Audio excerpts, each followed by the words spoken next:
Video में हम exercise 14 के क्वेश्चन नंबर 11 से स्टार्ट करेंगे, जो कि हमारा in the given figure A B C D is a quadrilateral. A B C D हमारे क्वाड्रिलेटरल है। उसमें जो ए बी है वो पैरेलल है डी सी के।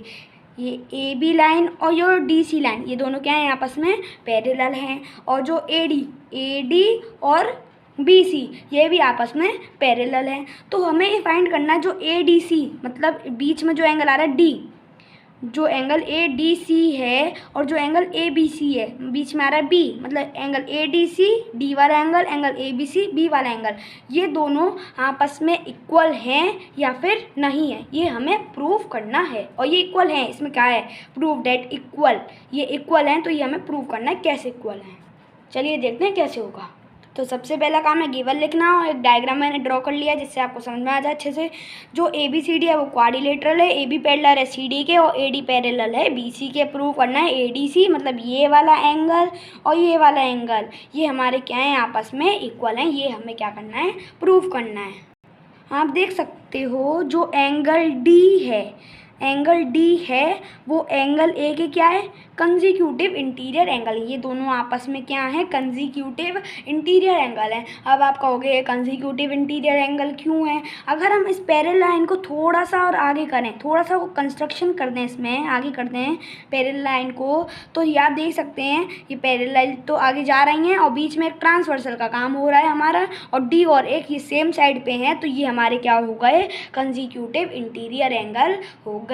अब जो एंगल अगर डी प्लस एंगल ए, तो हमारा आंसर कितना आएगा, 180 डिग्री आएगा, क्योंकि कंजिक्यूटिव इंटीरियर एंगल की प्रॉपर्टी होती है जब दो एंगल को ऐड करते हैं तो हमारा आंसर 180 डिग्री आना चाहिए। तो अगर हम ए डी सी मतलब बीच वाला एंगल डी, अगर हम A D C plus angle कौन सा एंगल ए बी सी, नहीं sorry angle D A B, angle A D C और एंगल डी ए बी, क्योंकि ए बीच में आ रहा है और इसके बीच में आ रहा है डी, ये दोनों हमारे कंजिक्यूटिव हमें प्रूव करने हैं। तो देखो ए डी सी और angle D A be in दोनों को अगर ऐड करेंगे तो हमारा आंसर 180 डिग्री आएगा। अब क्यों आएगा, क्योंकि ये हैं हमारे को इंटीरियर एंगल्स। इस तरीके से हमने लिख लिया A D C plus D A B, ये दोनों आपको आपस में क्या है, को इंटीरियर एंगल है, ये वाला एंगल और ये वाला एंगल। बीच में हमारा डी आ रहा है और बीच में हमारा ए आ रहा है। अब देखते हैं ये वाला एंगल भी हमारा कंजिक्यूटिव हो सकता है।